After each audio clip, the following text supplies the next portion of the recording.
Can you hear me now? Okay. Yeah. Thank you so much, Professor Bholanath Datta, for your initiative and the invitation to me to come and on the systems approach.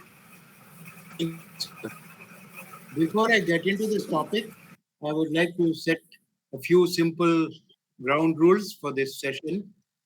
The first and foremost ground rule is that session, meaning that I would like to encourage all of you to please participate, share your questions, share your comments, share your views. You may agree, disagree with me, but we would learn from each other. The second important comment I have is that unfortunately, I'm not able to share the slides with you as I'm talking, but that's not a problem because I'll send the entire presentation to Professor Bholana Datta, who will share with all of you. Class, we will be restricted by time for about an hour and a half, and I will check with Professor Datta about whether this is the same course to be repeated tomorrow or is it a 2-day course. Professor Datta, can you clarify whether all of it is one course or is it the same course twice, today and tomorrow? That means whatever I'm talking, I'll repeat tomorrow or together it's one continuous.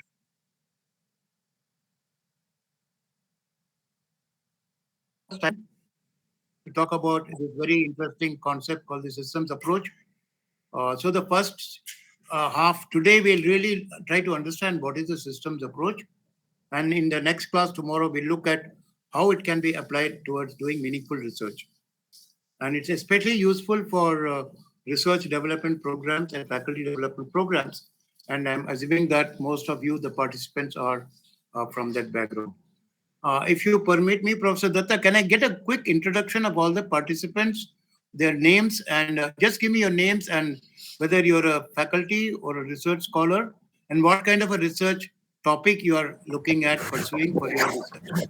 Can we start with all of the participants? Professor Datta, can you coordinate this? Have them say one by one the name, the affiliation, and whether they're a research scholar or a faculty. Please, thank you.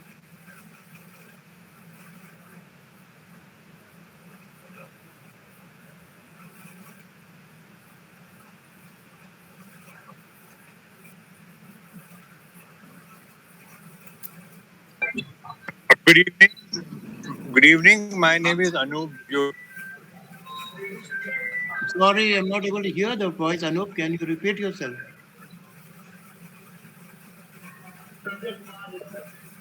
Great to be here in this learning environment. Okay, I did hear most of it, but I'm assuming that you said you're happy to be here in this environment. We are equally happy to have you here, Anup. Can we go to the next participant, please? Sir, good evening. This is Professor P.K. Misra from Central University of Punjab.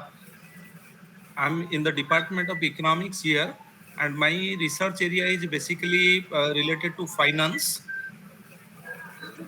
Okay, Professor, are you in Patiala or in Jalandhar? This is located in Bhatinda district of Punjab. Central Okay, University. sir. Thank you. Thank you very much for joining us, and we hope to learn from you as much as you hope to learn Thank from you. us. Thank you, sir. Thank you very much. The next participant. Sir, good evening. Yes. I am Amritlal Ghosh from Assam University, Silchar. My area of study is accounting finance. Yes, sir. Sir, good evening. Good evening, madam. Sir, good evening. My name is Evangeline. I am research scholar from Kerala University, Institute of Management in Kerala. Oh, is that the one in Thiruvananthapuram? Yes, sir. Yes, sir. Oh, I've been there. I have interacted with people. Your name, madam? I couldn't get your name properly. Evangeline. Evangeline. Okay, ma'am. What do you expect to learn from this course? To study more about the research analysis process.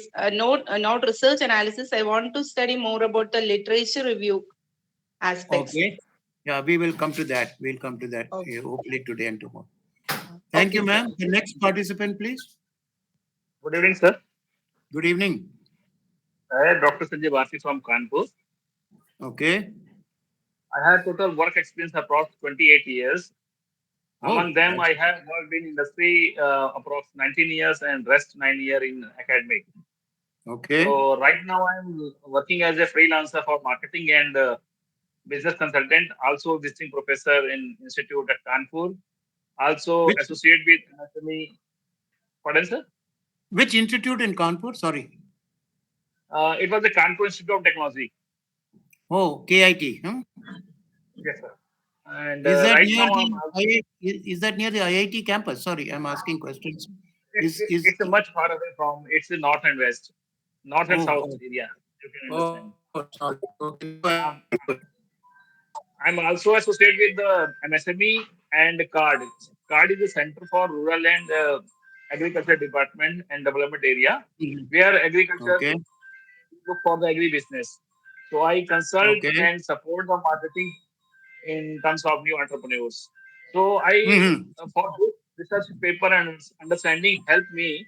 What are those gaps we find out to develop their business and marketing practices for the market and competition? Okay. Okay. Very good. Thank you. May I Thank hear you. from the next participant, please? The next participant, please.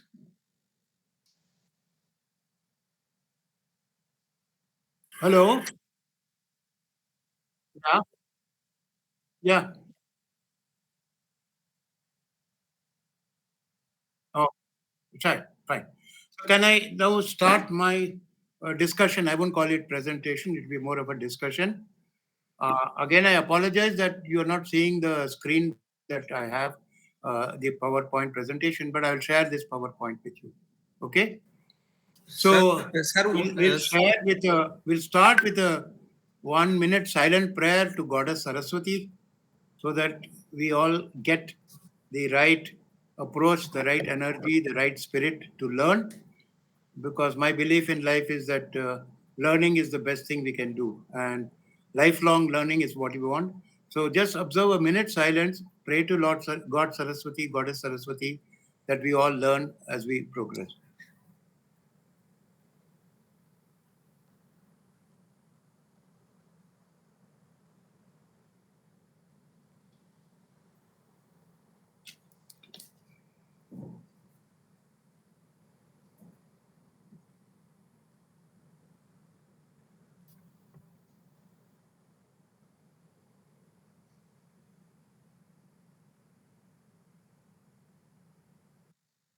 Wishes and blessings. Let me start this presentation.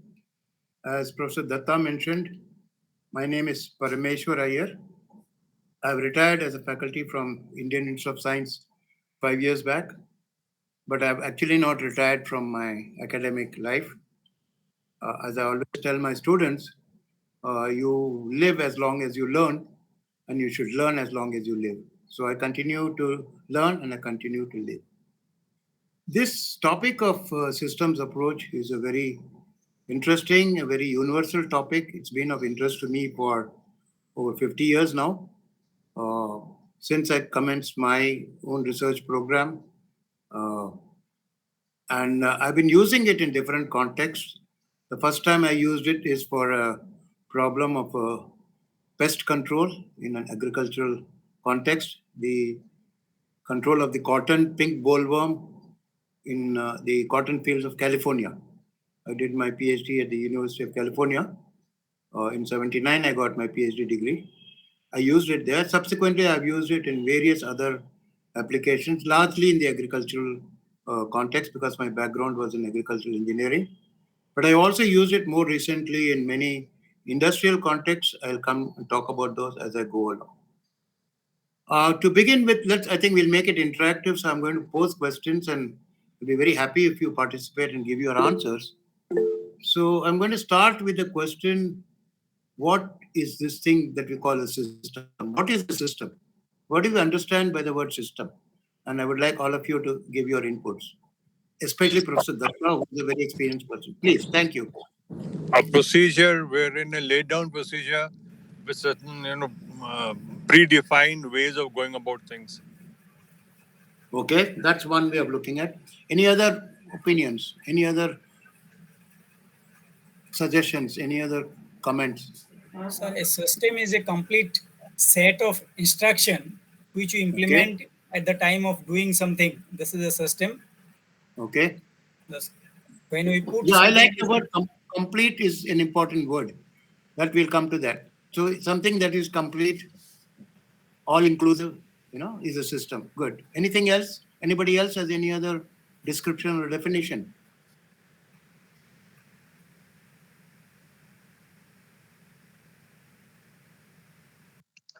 Come on, I Hello. would like more participation. We'll Hello. make this interactive. Yes, please. I'm Good evening, listening. sir. Good evening, sir. Good Good evening. evening. Yeah, Good the thing evening. is, see, sir, work systems. I Hmm. understand that whatever norms, whatever methodologies, whatever way of doing things we have established in the given organization could be called as work system. I think Yes.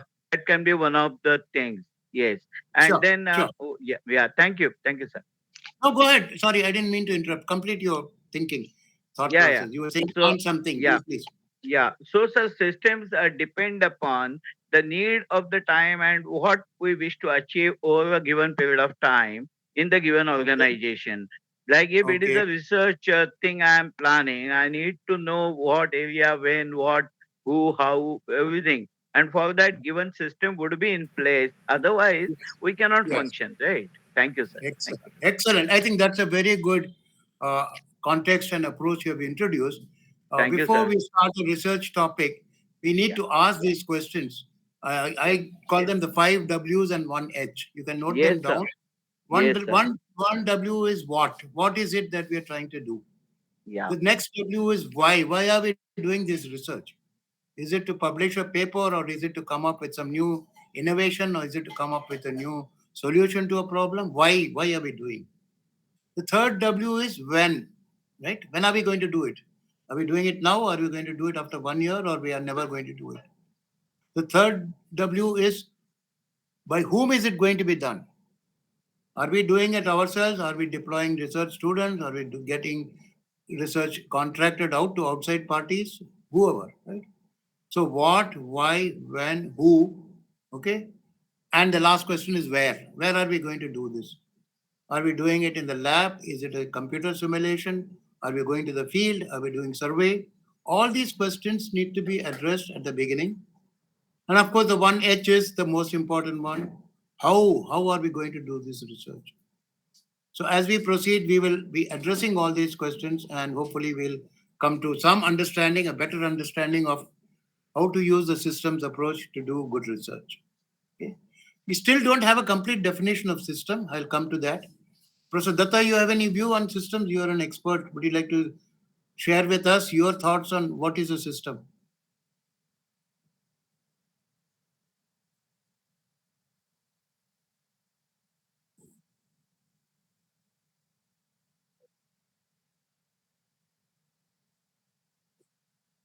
Yeah. Hmm.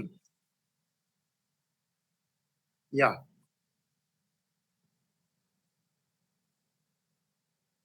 Okay. Okay.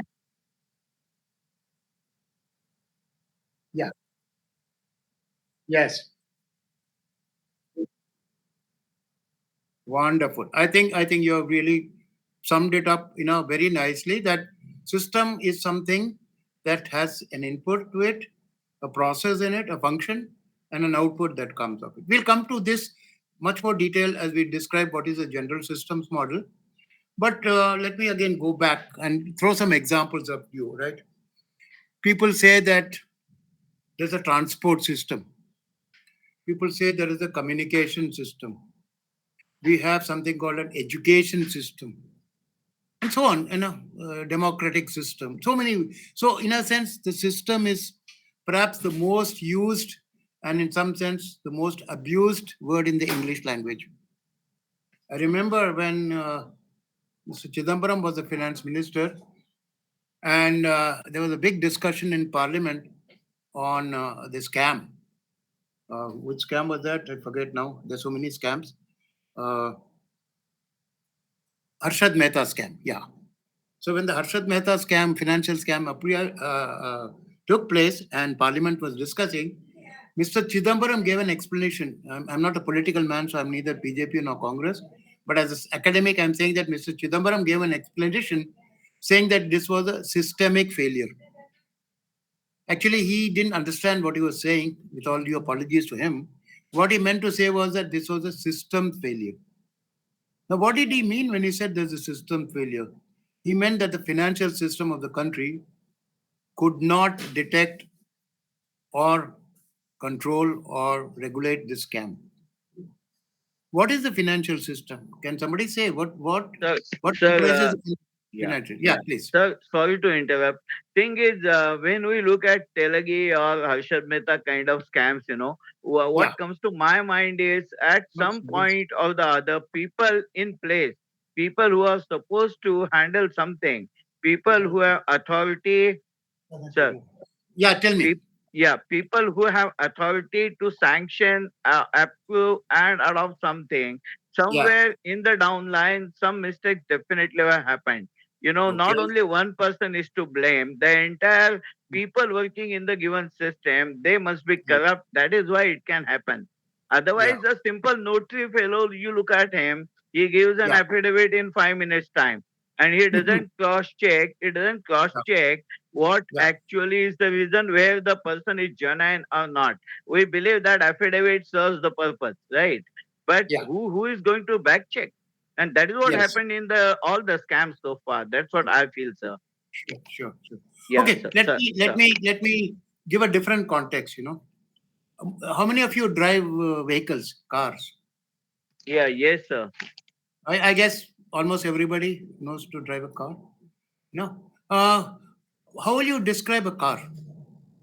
I'd like to get some descriptions. Suppose a child comes to you and asks you, Daddy, tell me what is a car. How will you describe a car? Yeah, sure. Car is a machine. Car is a machine which works Okay. according to your command, and the purpose, the main objective of using this is to transport yourself from one place to another, travel, right? Excellent. So that is the Excellent. purpose of this machine, and it Yeah. works on some fuel. So that fuel Very. depends on what kind of vehicle we are using.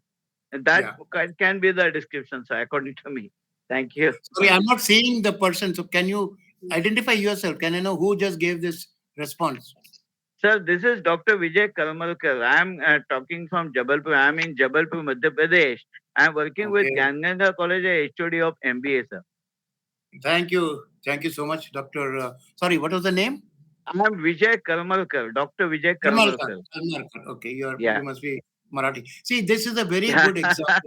True, What right. you have said, Dr. Kalmarkar, there are Yeah. two ways of looking at the car as a system, a transport system. One is to Yes, sir. say what it comprises. So a child would say a car has got an engine, it's got a steering wheel, it's got transmission, it's got tires, it's got seats, it's got a body. That's what I would call a pedagogical approach or a building approach to a car. If you put these things together, you get a car. The other way to look at the car is to say it's something that transports a person or a good from point A to point B. That's the functional definition of a car.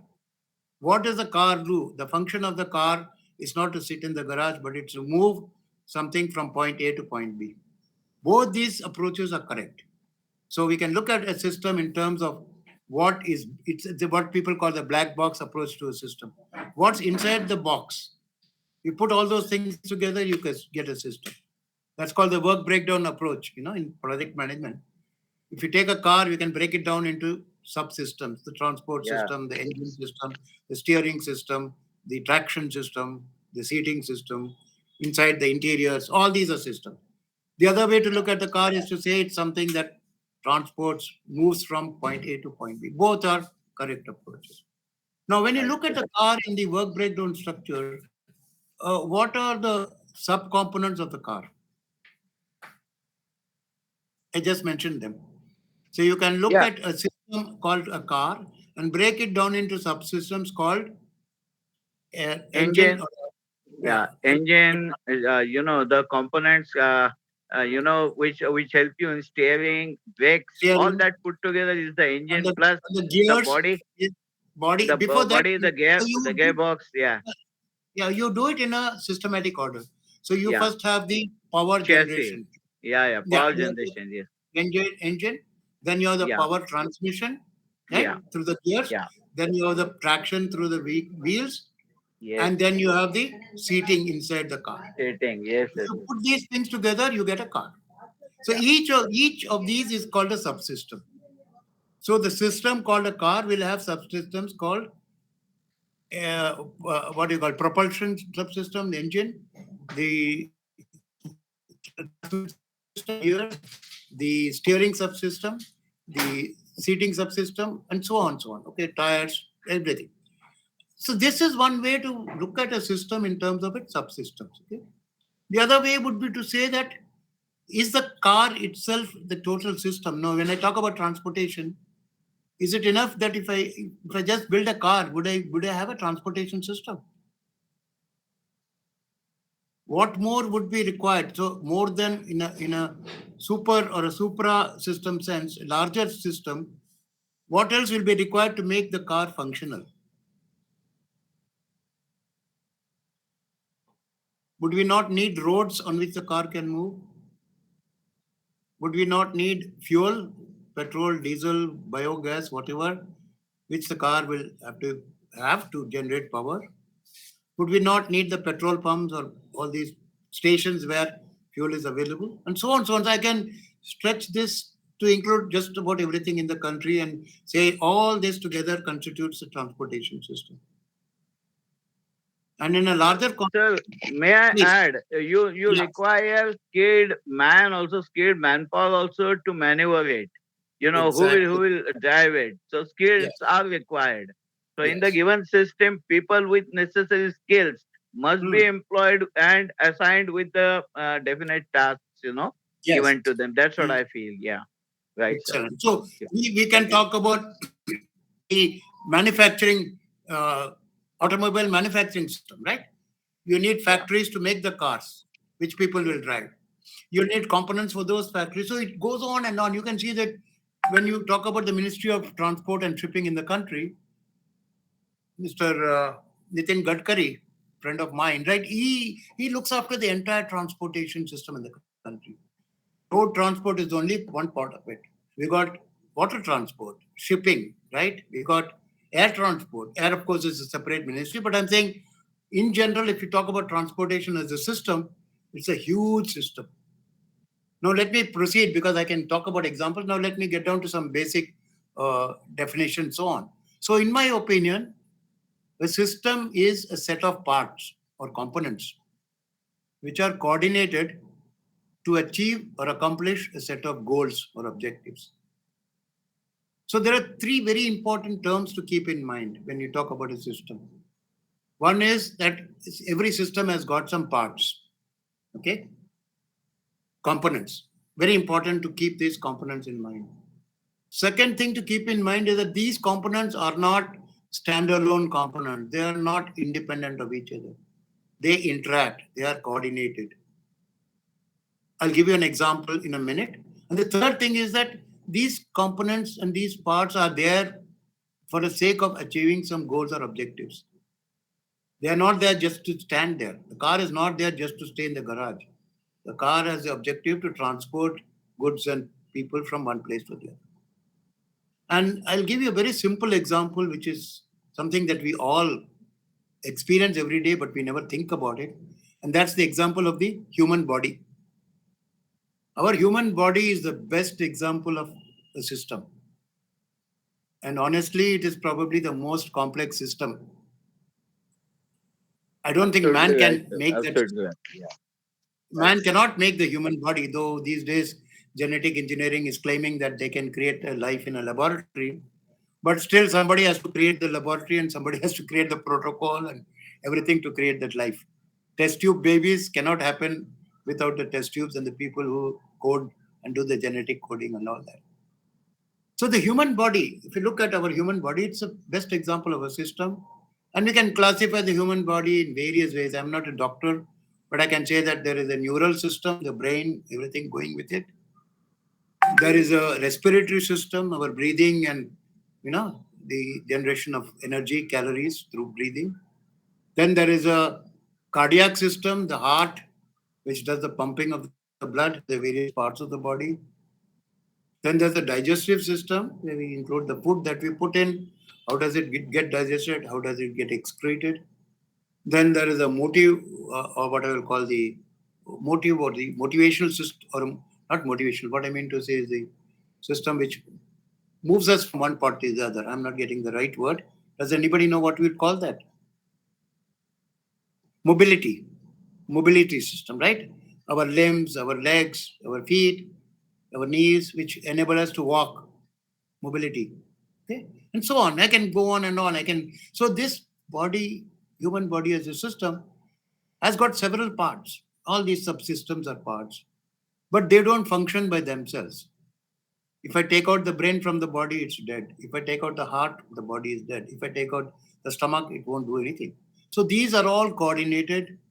They work in function, in tandem, and they are there for a purpose. What is the overall objective of this human body system? Can somebody tell me?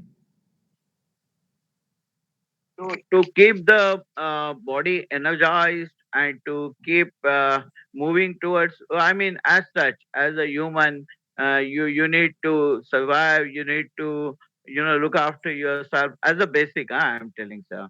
So You are then very right. No, no, you hit yeah, the nail on the head, sir. The yeah, very purpose why God created the human body is yeah, for us to live. The overall objective of the body, of the system, human system, is life. We exist so that we live. The moment we stop living, the body becomes absolutely, it's become what the medical people call a cadaver. It's something that's used for cutting and dissecting and research and all that. It no longer has any purpose, any component. Nothing matters once you take the last breath, you're gone, over. So the purpose of the human body is life, and these components make sure that they work together, synchronized ways, so that we achieve the objective of living, the life objective. Okay? So this is, I hope you understood where I'm getting at. It's just a way to look at any, we'll come later to projects, we'll come to research problems, we'll come to different disciplines. You can analyze any discipline, any problem, any sector of research in terms of how do you view this as a system. Any problem you take will have its components, they will be coordinated, and they are there for a purpose. You may do your research in energy, you may do it in transport, you may do it in manufacturing, you may do it wherever. So this is, I know we are constrained by time, so I will stop just at this point to have said that we have tried to understand what is the system. If anybody has any comments, questions, doubts, please raise sir, them now. Then I'll go to the next part. Please. sir, wonderful explanation, sir. Thank you, sir. Welcome. No. The proof of the pudding is not in what I say. The proof of the pudding in is what you understand. If you understood this basic concept, we'll proceed, and I'll now go to the next part, True, true, sir. which is called the systems approach. Having understood what this thing called the system is, some people call it a black box, some people call it a beast, whatever. Knowing what a system is, now let's try to understand what is this thing called a systems approach. Okay? And why do we need to take a systems approach to problem solving, to doing research? Right? Can somebody tell me what is this thing called a systems approach? Anybody? Sir, And more, probably it starts. Hello, sir. I think please. it starts with proper planning for the given research activity which you wish to do, and Okay. system would be what all things would be required in case it is a scientific research. What equipment, what material, what things I need, and who all can be handling, and in what time period, that is time frame we wish to Yeah. achieve. That can be applied to any kind of research. I think so it can be with given schedule which you are making for the research, the assigning it to the proper people, and ensuring that it is, it is executed according to the pre-planned schedule. I think Yep. that can be the systems approach, and giving feedback like how far we have achieved, what we are doing in case we are facing some difficulties, Yeah, reverting back to the supervisor, and then sure, further, finding a solution. Thank you, sir. sure. Excellent. That was Professor Karmalkar, is it? Yes, You sir. know This who was? is hello. This is Yeah, please. I'll hello. Yes, sir. Yeah, this is me, sir. Yes, Dr. Vijay Can you just Karmal. identify yourself again? I'm not getting your voice clearly. Please. Oh, sure, sure. Okay. Now am I audible, sir? Yes, you are audible now, sir. Hello. Please. Am I Yeah, audible, sir? yeah. Please go ahead. Yeah, yeah. So my name is Dr. Vijay Karmalkar. I am from Jabalpur, Madhya Pradesh. Okay, Karmalkar साहब, मैं भी Yeah, thank Jabalpur you, का ही sir. हूँ। मैंने Oh, wonderful. Permissions of great knowing you. Great. आप आप मुझे रमेश करके बुलाइए। मैं 8 साल जबलपुर में रहा हूँ, from Oh, right, sir. 1957 to 1965 मैं वहीं पढ़ा Oh, हूँ well. और मेरी हिंदी मैंने वहीं से सीखी है। And you speak Hindi also आपने so well, sir. I can अरे understand. अरे, हम बचपन से ही हिंदी हम तमिल से ज़्यादा अच्छी हिंदी बोल लेते हैं। I swear. Great, sir. Great. आपने Christ Church boys higher secondary school का नाम Yes. सुना है? Yeah, of खबरिया course, में? sir. Of course, my बस daughters have studied in Christchurch Girls. And, हाँ, yeah, yeah. So या I'm हमारी aware. हमारे टाइम में आप सुन के आपको आपको मजा आएगा कि मैंने अपना शुरू किया था क्राइस्ट चर्च गर्ल्स स्कूल में। उस हाँ, जमाने हाँ, में एलकेजी, यूकेजी या फर्स्ट स्टैंडर्ड तक गर्ल्स में रहते थे, फिर आगे बॉयज स्कूल में आते थे। हाँ, उधर जाते थे, correct. Now the आगे school you has, just across the road, the one each opposite side of the road. You just cross the road from yeah, girls yeah, school, you across come. the road, boys and girls school. Yes, that's true. Yeah. True. So I And it studied is, there. Anyway, I don't yeah. want to digress too much. We are running short of time, so I'll come back to this. So Yes, what sir. is this Please, holistic? please. Which आपने बिल्कुल सही कहा. So Yes, sir. one way Thank to you. look at this, okay, I'm not, see anything I'm saying, don't take it as the final word. It's not cast in stone, but I'm just making you think a certain way. Yes, So when sir. I say systems approach or holistic approach, I'm talking about the following things. One, try to find out what is the total system objective, one or more objectives of the system. Why does this system exist? What is it trying to do? Like I said, the human body. Why does the human body exist? It exists so that we live. Simple. And not enough to say that, we should also ask, how do we measure the performance of this system? So how do we measure the performance of our human body today? Medical science has advanced so much. Can you tell me how we can measure the performance of our human body? Some measures. How, yeah, how much you are able to carry on with your task every day? How Yeah. comfortable you are in your own family life? How Mm, responsible you are as a citizen? So many all these mm, things put together, I think we are answerable to ourselves firstly. And as a system, if I am able to cope up with the stress, if I am able yeah. to handle the things which I own the Yeah. responsibility. I have commitment towards my family, society, and students. Whatever I do, now I Yeah. think that's the thing, sir.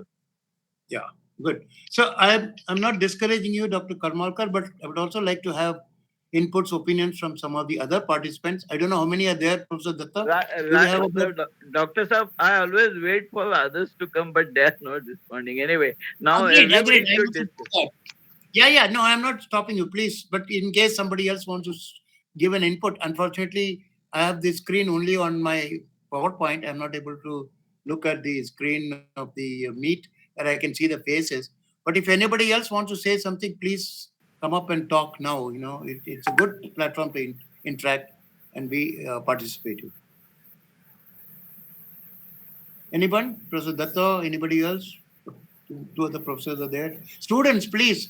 Students, you cannot keep quiet in class. You have to give inputs. If you're keeping quiet, it means one of two things. Either you have understood everything I've said, or you have understood nothing that I've said. Please tell me, which is it?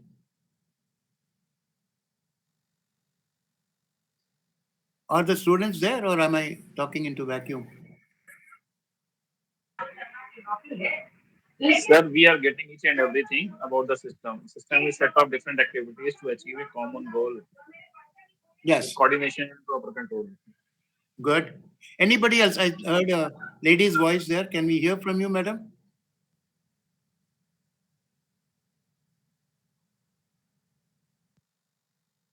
No. Okay. Then I will. Silence means I don't know various things, but I'm going to assume that I can continue. So let's say that the system approach is a holistic approach to problem solving that involves formal consideration of the following things. One, as we just said, the total system objectives. The overall objective of the human system is to live. And what are the performance measures of this objective? It could be very simple things like what is our age, what is our height, what is our weight, how is our cardiac condition, how is our respiratory condition, what is our sugar, what is our pressure, various various things that can be measured. The very important aspect of research, and especially in management kind of research, is to arrive at performance metrics. To understand something, you have to, of course, describe it or define it, but to understand it better, you have to be able to measure it. If you cannot measure something, if you say the quality of this research is good, what is good? Good to you may mean bad to me. So you have to say how good. Then you start putting it on a Likert scale and saying, on a scale of 1 to 10, I rank it at 7, 8, good. If I rank it at 2 or 3, not so good, it's bad. So try to define performance measures of this. I'll come to some examples in a minute.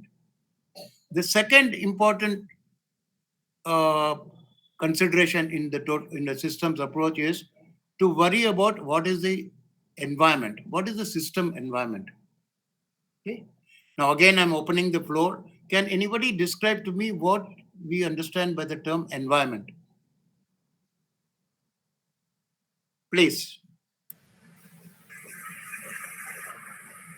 I'm not sure if nobody talks, Dr. Karmalkar is going to talk, but I want to see if anybody else, Professor Datta, Professor Mishra, I think Goel, so many people are there. Give me some feedback, please.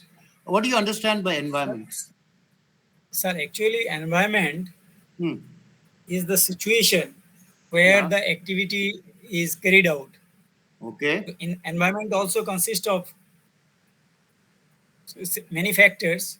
Hmm. So if it is our, you see, physical environment, or it may Yes. be educational environment, it may Yes. be environment of that particular thing, Yes. which consists of many other things again. Yeah. And the environment itself is the thing which facilitates to Yeah. work on that particular thing. Good. Very good. So your name, please? I'm Amrit Lal Ghosh. Oh, Professor Ghosh. Thank you, sir. Yeah, that's good. Anybody else has any quick inputs, comments to say what is environment? Sir, environment means ecosystem. Good. Good. We have got these terms. There's a term called environment. There's a term called ecology. Of course, there's another term called economics. All of them get together to determine what happens. Let me say, yeah, I think what you're all saying is that environment can be looked at as fixed constraints. No? When Mr. Chidambaram said that scam was a systemic problem. What he meant was there were fixed constraints with which the system had to work. And those fixed constraints comprised the environment. If those constraints were not there, perhaps we may not have had a scam, or we might have had a bigger scam. So environment is something that imposes limits or constraint on the system, right? I'll give you some example later.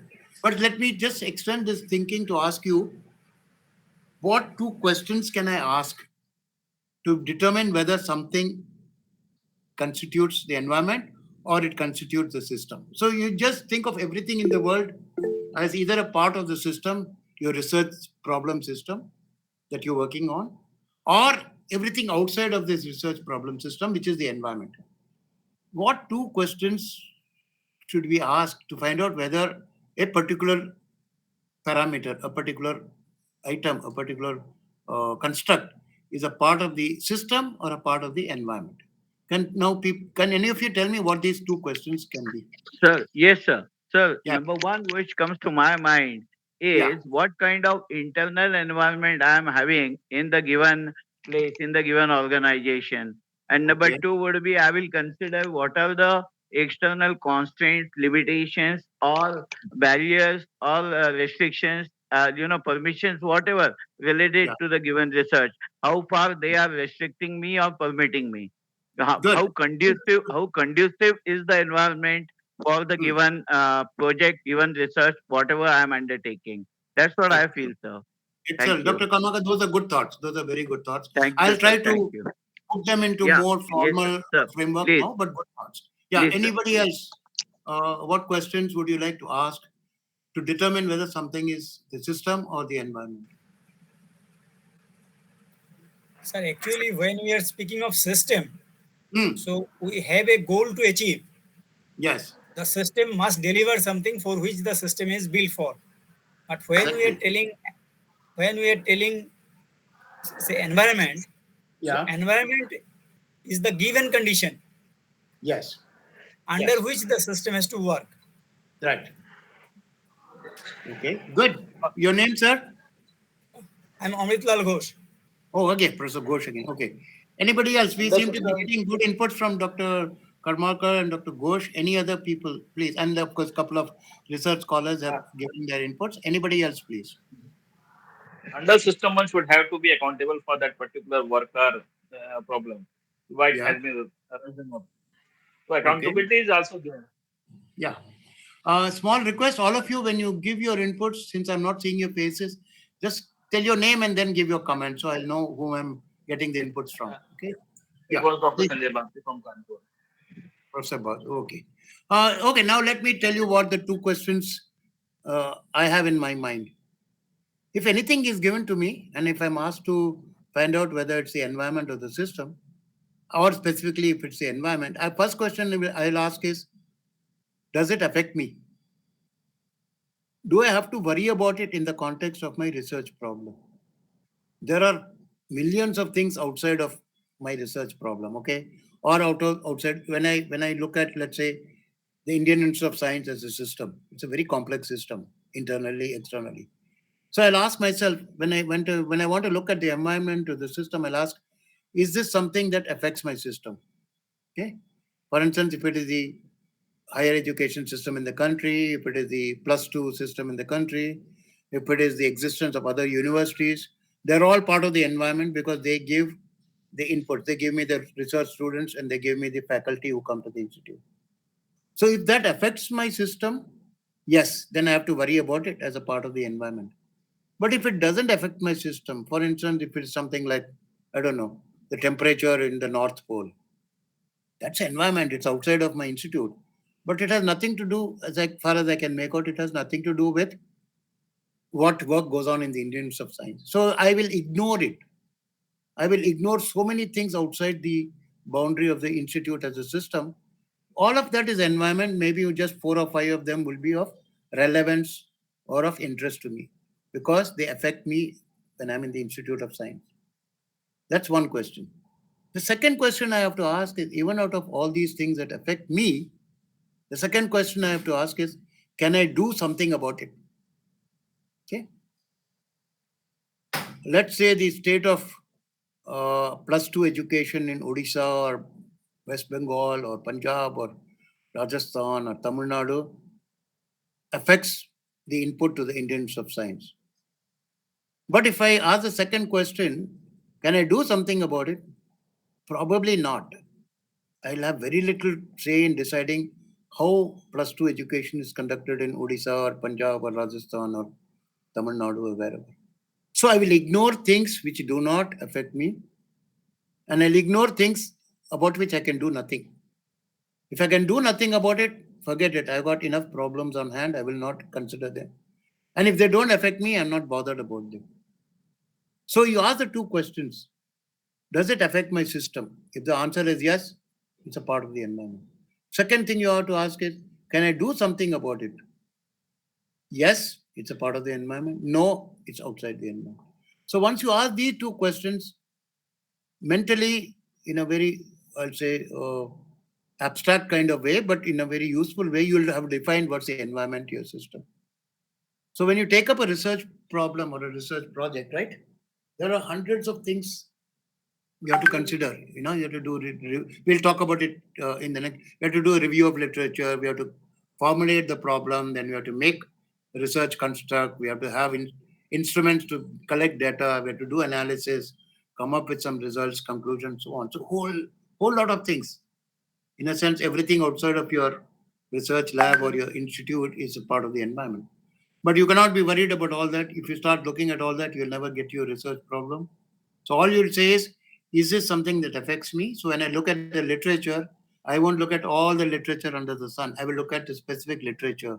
Let's say if I have a problem in technology management, or I have a problem in operations, or I have a problem in IT, or any area, or finance, I will look at only that part of the literature which affects me. And second thing I'll say is, can I do something about it? I cannot possibly change what's out there in the literature. So I won't say I'll ignore it, but I'll take those things from the literature which will be of interest to me and then build my research model and other things based on that. Okay. Now let me go to the third one. See, the trouble with a professor is you give a mic and keep on talking. So I've got a few things to cover. So let me come to the third formal consideration is what I call system resources or inputs. Right? Every system, as someone mentioned in the beginning, you have to have inputs given to the system. The system will process it through its functions, and the system will give you the outputs. In the next class, maybe, if I have today time, I will.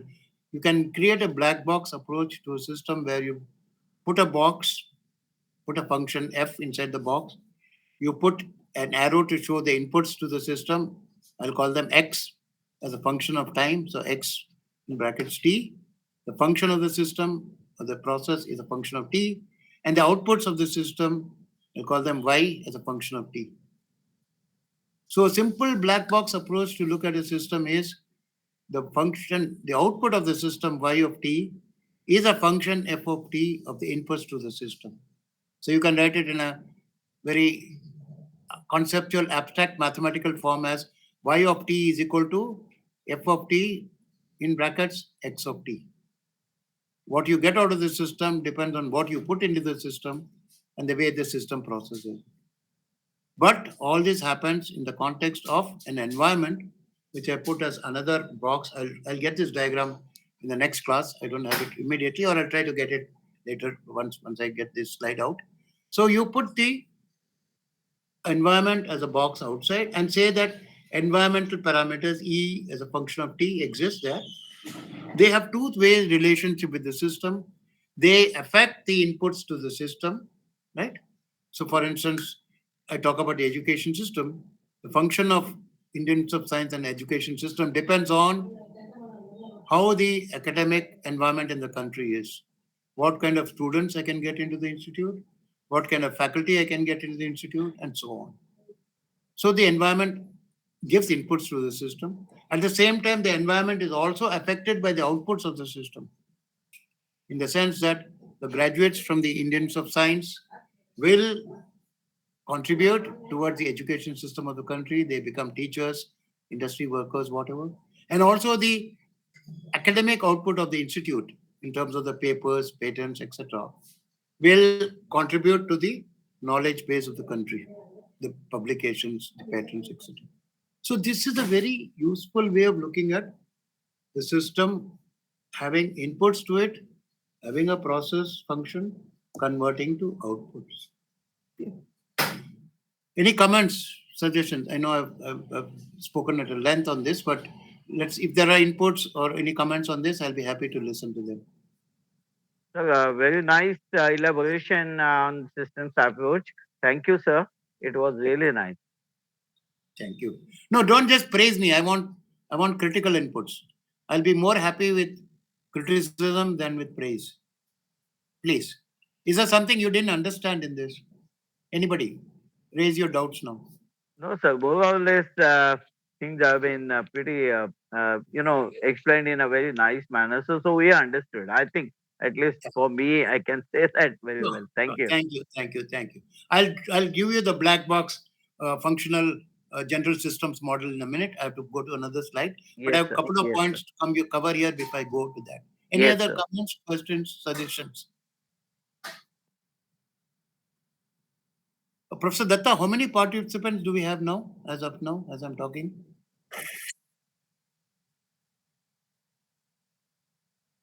Okay, I thought we would have got into double digit by now, but why is it that you said about 15 people have paid the fees?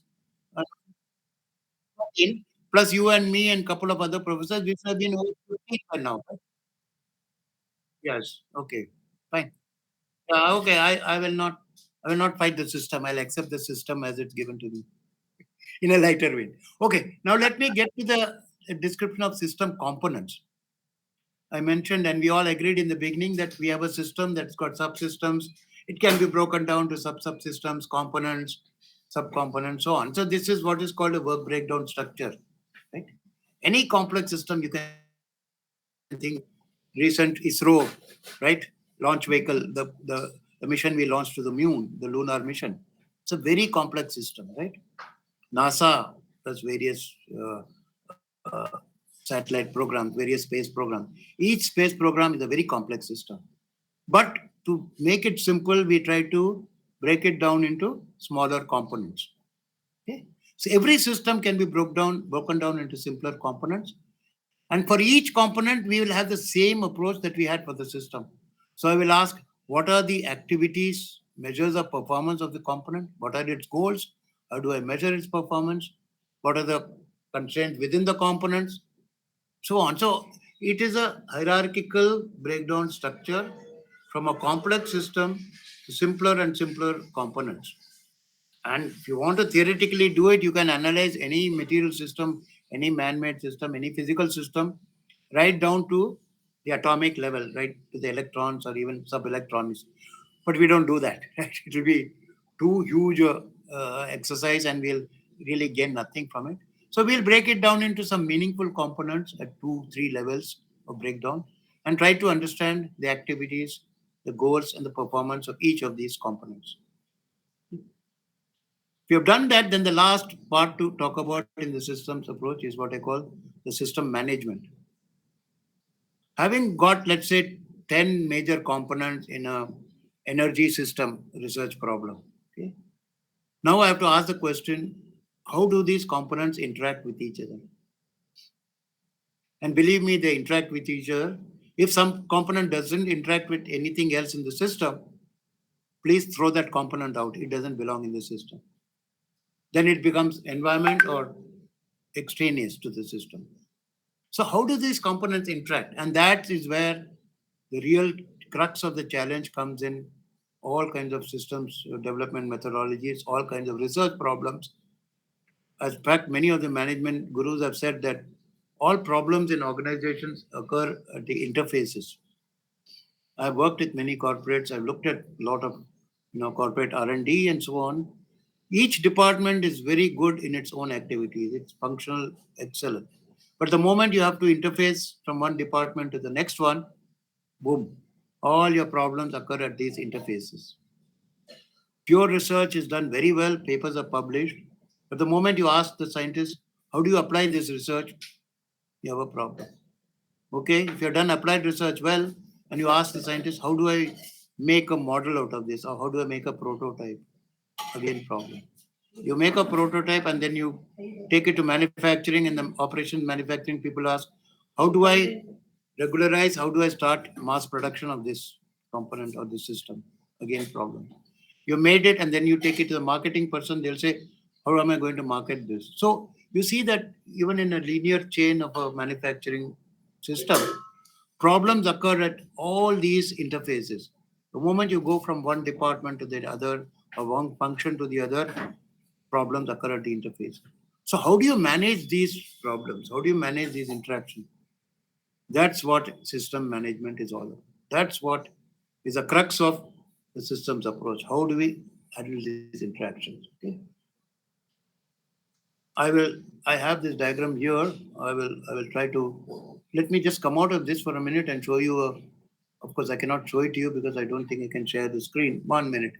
Meanwhile, if anybody has any comments or questions, please go ahead and raise them now. I'll try to see if I can get them.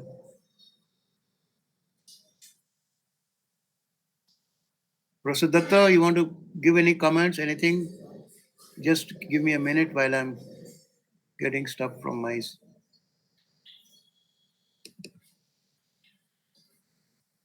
I'm trying to collect a couple of figures from the book. Incidentally, I've written about all this in a book called Engineering Project Management with Case Studies. It was published, of course, many years back, but it's still quite a handy reference. And let me see if I can get these figures. Book on engineering project management is here, and I think I'll get the PM figures are here. I'll just again I am not able to share it with you, but let me post this figure, right?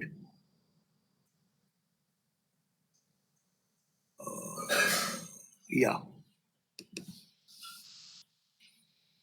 Okay. I'll see if I can share this screen. Just a minute. I have some problem with screen sharing, but I wish I'll try to share this. Hold on 1 minute.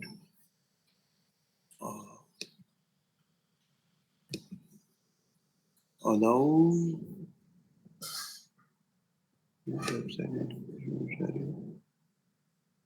Select.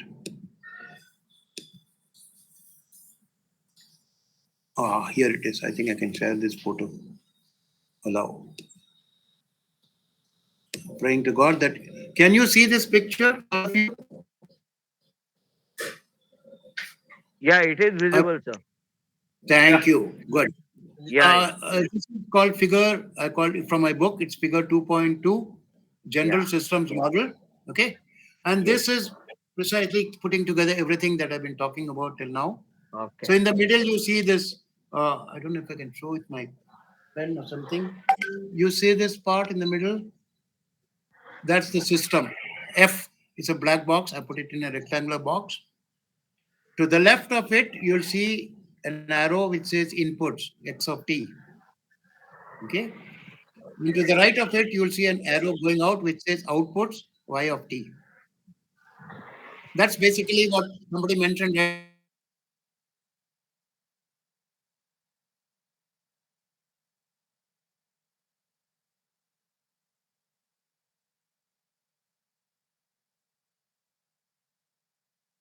And then I have two sets of dotted arrows, one coming down from the environment into the system box, and the other going out from the outputs of the system into the environment. Is this clear, visible to all? Yes, sir. Yes, sir. Yes, sir. Okay. So now I use this box to explain what I am trying to arrive at, and then we'll get into the general system model. So in a very simple uh, iterative way, in a very simple schematic way, you can say that the outputs y of t of the system is a function f of the inputs x of t and the environment e of t. Can you write that down, or you want me to? I don't know if I can write it on a pad and share it with you. Let me try to I do write it that. on pad, sir. I You written can it you on pad, sir. beg your I pardon? draw it. I draw it, sir, in my paper. Can you write it on white paper and share it, Professor Datta, or Yes, sir. anybody who's there? Yeah. So y of t is a function f of x of t, comma e of t. Close the bracket. This is a very nice universal schematic of what is a general systems model. Now, let me now try to use this model and tell you what are the three broad areas of systems engineering, that is systems engineering research topics. Okay. As you see, there are four parameters here: inputs, system parameters, outputs, environment. And there are three things we can do with this. The first thing is, if you are given the inputs to the system, if you are given the system parameters F, and if you have an idea of what the environment E of T is, you try to determine what are the outputs of the system. You try to analyze the system outputs. What is this broad area of study called? Anybody?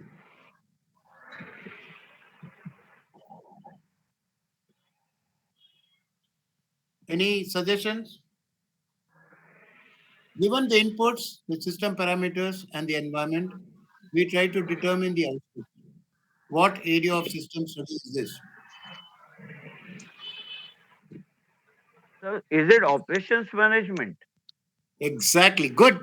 It's systems analysis or operation research. Yeah, Exactly. this is me. This is me, sir. Yeah. Amazing. Thank Good. I'm glad that we are on the same page.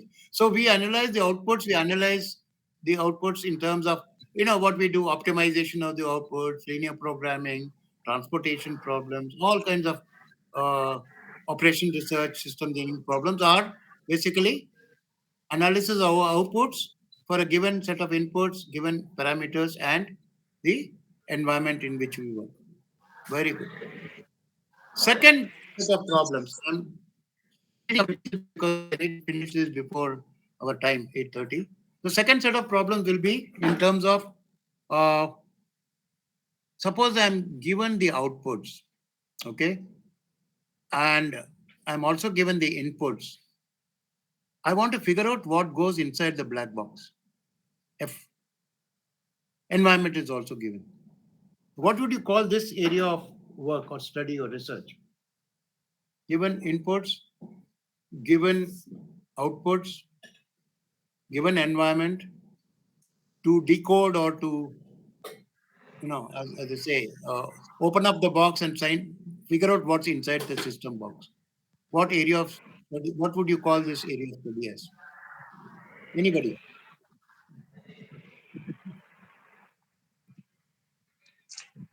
So I think it is process function, isn't it?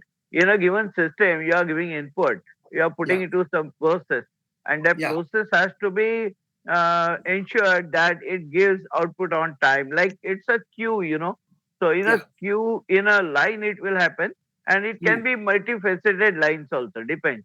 So Sure. I think that is the thing. Yeah, yeah. You have, Dr. Karmakar, you have described it, but not exactly in my words. I don't expect anybody to Yes, describe sir. Yes, it in sir. my words, but I think you got the concept. Anybody else has any inputs?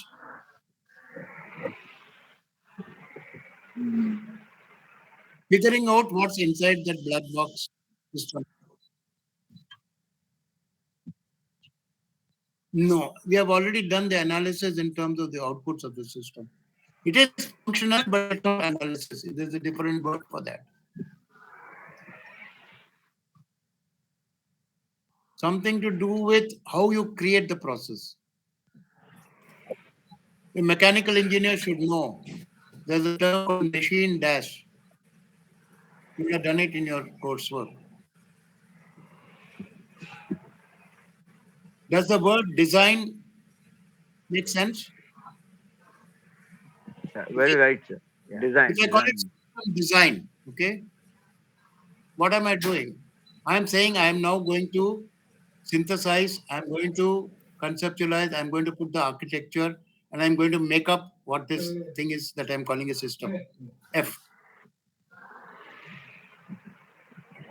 So let me paraphrase it and say that system design is a process where given the outputs we want from the system, given the inputs we are going to put into the system, given the environment in which the system works, how do I now configure? How do I find out what goes inside? What are the components of this system? How do they interact with each other? What is the functional gain or what is the transfer function? How does the system transform the inputs to the output? All this is what a designer has to do. So I'm going to call this as system design. Not just me, everybody calls this as system design. Let me go to the third question, the third problem. Given the outputs y of t, given the system parameters, now I've designed the system, I know what the parameters are. Given the environment, its constraints e of t, I am trying to figure out or tinker or work with what should be my inputs to the system. X of t is unknown. what would I call this area of study or this area of research? Again, I'm throwing the floor open. I want as many inputs Yeah. from the. So I think it is execution management, managing the execution of the given task. I think that can be there. You're close to it, sir. Its execution is perhaps more towards the functions and the outputs. How about the Okay. inputs? What can we do with the input? What do we do? Now the chain of activity inputs would be definitely some chain of activity. So at the back, from the back end, if I am getting a sufficient input, yeah, in time as per schedule, then I'll be able to go through the process, and then bring to the output. Right. Fine, That's fine. what I That's think. close enough. Yeah, but okay. Any other input? Yeah, yeah.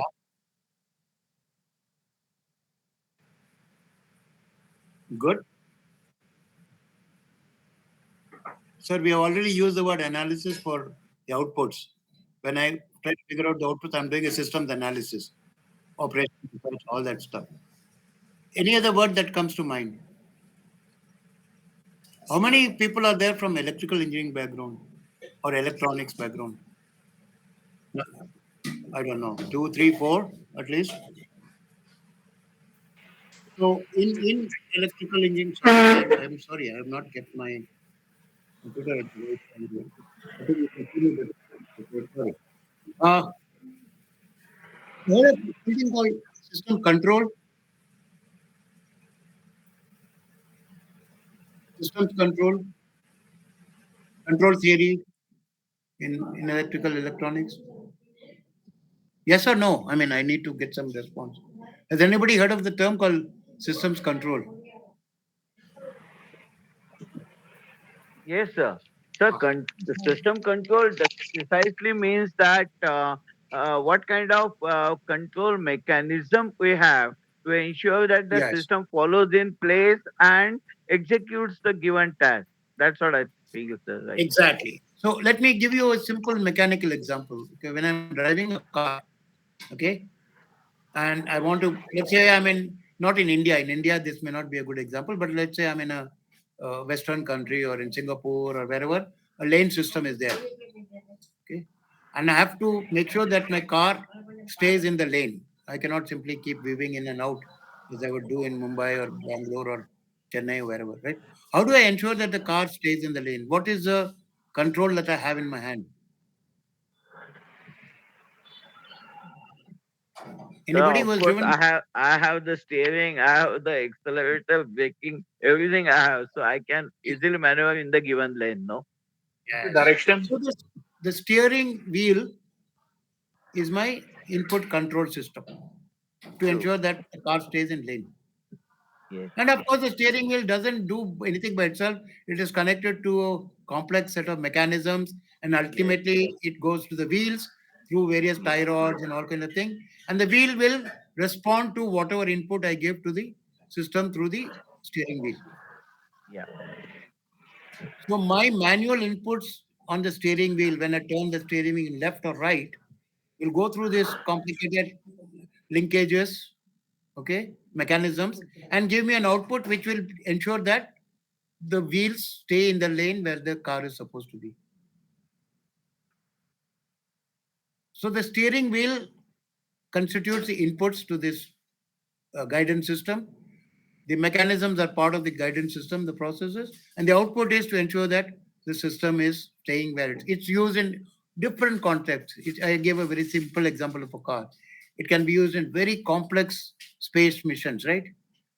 So they say navigation systems, navigation control in an aircraft, in an aerospace vehicle.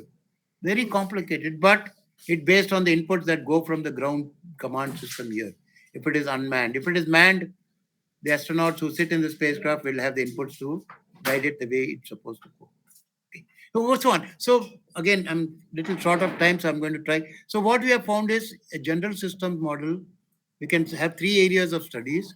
One is analyzing the outputs of the system, which we'll call a systems analysis.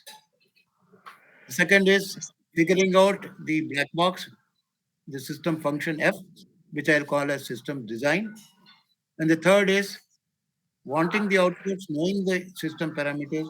How do I control the inputs, which I'll call as the system control. So systems engineering can be thought of as three areas broadly: systems analysis, system design, systems control. This is a very generic description. Of course, if I go to IT people, right, information technology, they'll think that system design means IT system design, and they'll look at it differently. But in general, design means figuring out what goes into it. There's one more thing I have not yet asked, we have not looked at. Suppose I tell you I know the outputs. Suppose I tell you I know the system F. Suppose I tell you I know the inputs X of t. Then I ask you to determine, figure out, or design or construct the environment of the system. Is that area of study of interest, concern? Should we worry about it? Yeah, so with the available knowledge bank which we have, I think we Hmm. can definitely design the system we wish to have in place for Yeah. execution of something. Okay. But can I design? Can I make the environment? Can I determine what is the environment? No, Can I? internal, yes. Hmm. External, subjective. External, not even subjective. External, no. Yeah, external is It has out of to. control. That is true. Yes. That's beyond our control. Yeah. And in a very It has, lighter way, to make you people laugh a bit, I'll say that unless you're Bill Gates or God, you cannot design the environment. okay. Okay. Or as Steve Jobs, somebody who is so powerful that he can design an environment. He True. cannot do it, you cannot No, do no, it. we cannot, we cannot. Yes. So we won't waste our time trying to bother about the fourth area of study where given inputs system F and outputs Y, can I design or can I construct or can I study the environment? I am not bothered. The environment is a fixed constraint given to me as it is. If it is affecting my system, I'm interested about it. And if I cannot do anything about it, I'll call it the environment. If I can do something about it, I will be very smart. I will move it from the environment box, bring it into the system box. Then it's within my purview, within my ability to design, analyze, control, whatever. But sir, I think So that also would be to, very limited to some extent, I believe so. Because the sure, sure. external environment would change anytime. And we need Exactly. to face the challenge. Yeah. Exactly. I would design system, let's say, under certain financial economic conditions in the Indian economy, let's say. I assume inflation of 5%, I assume a growth of 8%, and I set up a factory or a product making system, right? And Yeah, suddenly the depends. inflation goes to Yeah. 10% and growth drops down to 5%. I am in serious trouble. If the reverse happens, delight for me. I'll give you a simple example from the steel industry. You know, I worked at IIT Kharagpur, and my brother-in-law was at Tata Steel, and there was one person who was common to both of us. Can you guess who was at one time heading Tata Steel and also was chairman board of governors of IIT Kharagpur? Any idea? It's a few years back, so some of you youngsters won't know anything. But any senior persons here, can you guess who I'm talking about? Ratan Tata, sir? Close. He, Ratan Tata's successor at Tata Steel. oh, Mystery. No, what was his name? Trying You to got it. recall. You just need to scratch your head. You'll get the answer. Trying. Rusi Uh, Modi. Rusi Modi. ah, Mr. Rusi Rusi Modi. Modi. Yeah, yeah, yeah, Rusi Modi. He was chairman Tata Steel and also Yes, chairman board of yes, governors IIT Kharagpur. yes, sir. He used to tell me, I had chances to meet him and work with him. He used to tell me, here, what happens in the Indian steel industry, all this public sector, I hope politicians are not listening to me. All these public sector units, steel plants under Steel Authority of India Limited, on 31st March, they'll all end up with huge losses. Okay. And the government has to somehow balance the books of these companies. So what does the government do? It raises the price of steel. Boom, suddenly 20%, 30% rise. And then what they do, they'll show higher revenue, the same operating costs, and hence lesser losses, maybe zero losses. Good. But what Sir, does that sir, do? sir, Yeah. 1 second here. They Yeah. they check the depreciation claimed also, sir. Sure, sure. Yeah. So what it does when they have raised the price by 20%, what does it do to Tata Steel? Suddenly, it shows them as generating a huge profit. In fact, Rishi Modi would say, I'm getting more money for doing nothing. True. I'm getting the money because the public sector companies are all lousy. They don't know how to operate a steel plant. They make huge losses, but I make huge money out of them. Now that's something in the environment. He would never be able to predict at the beginning of a financial year how much losses the public sector companies are going to make, how much the government is going to raise the price of steel, and how much his books are going to look better on 1st of April. But that's happening. So this is something that he has no control. But he's happy to be in an environment where this has been happening year after year. And he's a very smart man. He doesn't put all that money into his bank, into his profits. Otherwise, he has to pay taxes. He puts large measure of it into town development. So if you go to Jamshedpur, if any of you have been there, it's one of the best planned, best organized, the city, I would say, with the best civic facilities, whether it's employees' benefits, whether it's school facilities for the children of the employees, whether it's the town planning. In fact, if you go from Tata Nagar railway station towards Jamshedpur, there's an underpass, I remember, under the railway line. The moment you cross that underpass, you get into Jamshedpur city, you see the difference. It's like going from, sorry, hell to heaven or something. So why does Modi benefit from this? Because of inefficiency of the public sector. But he doesn't complain. He's happy that the environment keeps changing for the better for him. But he is not able to still figure out how to predict this boom. Is it going to be 20% more this year, 30% more, 10%? But he's sure that he'll get some extra income coming up. So anyway, I think we're running out of time. I got just a few minutes for questions answered.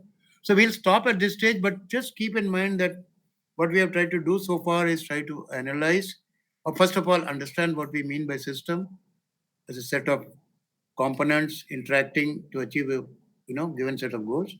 What is the systems approach? The unified, holistic approach consisting of system inputs, system environment, the processes through the system, the overall objectives of the system, and the management of the components of the system. Then we went into developing this general systems model, where we said that the system is a black box, comprises the inputs which go into the system, the transfer function, the process parameters of the system F, which bring out the outputs Y of T.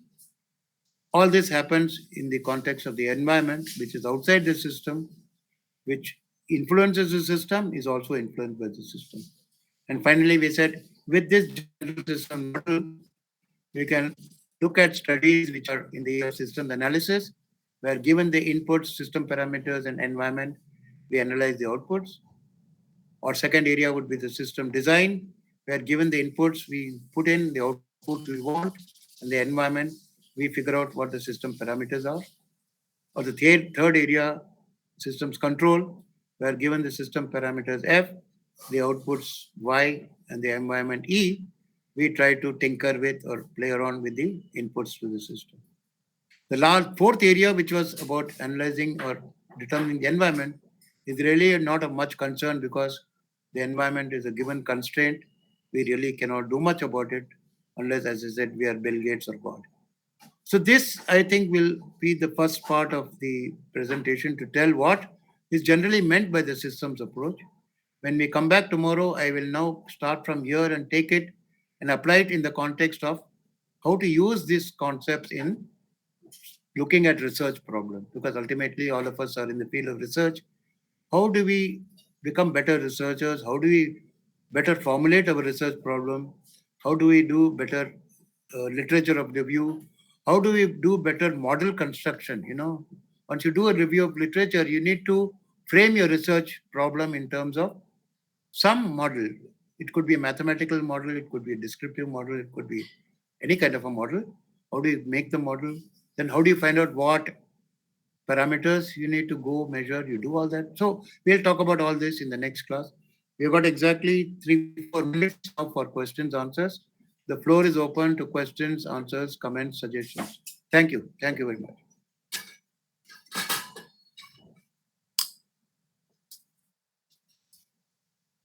Sir, good evening once again. Will you be able to share your PPT or something with us, sir, at the end I'll, of the day? I have a series of presentations. I'll give all of them to Professor Datta. These Yeah, are we'll not take in the forward. standard PPT form. They are in what's called the PPS form. Yeah, yeah. Okay. So I cannot share them. I cannot send them to each one of you. I'll share them Okay. with Professor Datta and let him put it out to each one of you. Thank Who you, is a sir. participant. Thank you. Sure. Thank you. Welcome. Welcome. Any other questions, comments, suggestions, please? You speak up now, otherwise you'll have to be silent till tomorrow and you get a chance again tomorrow.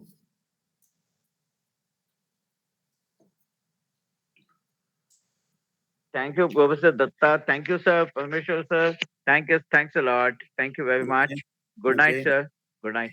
Yeah. So will Professor Datta like to sum up Yeah, and conclude. do a Yeah. valedictory kind of stuff and we'll close it up to that. Professor Datta, please.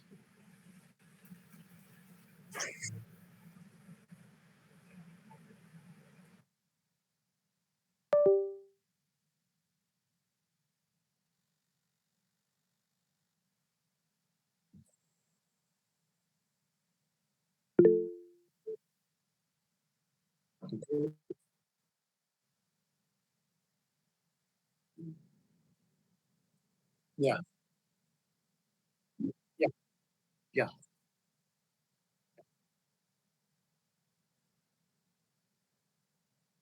Yeah.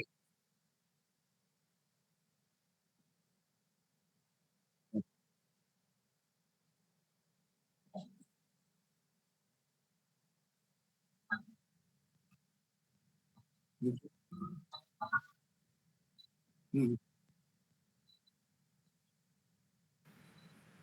Yeah. Mhm. Yeah.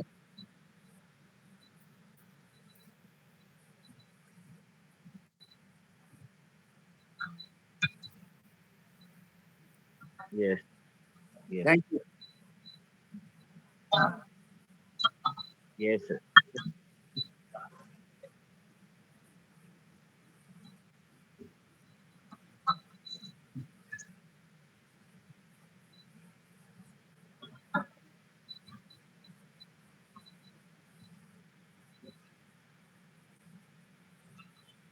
Wonderful. Wonderful. Yes. Thank you, sir. Thank you, Thank Thank you you, Professor sir. so Datta. much. Thank you. Thank you. I am It's a wonderful honored session. to hear those words Lots of coming thanks. from the president of the Knowledge Cafe. I thought you were the last word in Yeah. knowledge. And if you say Yeah. that what I've said has added some knowledge to this system, Yes. I'm very happy.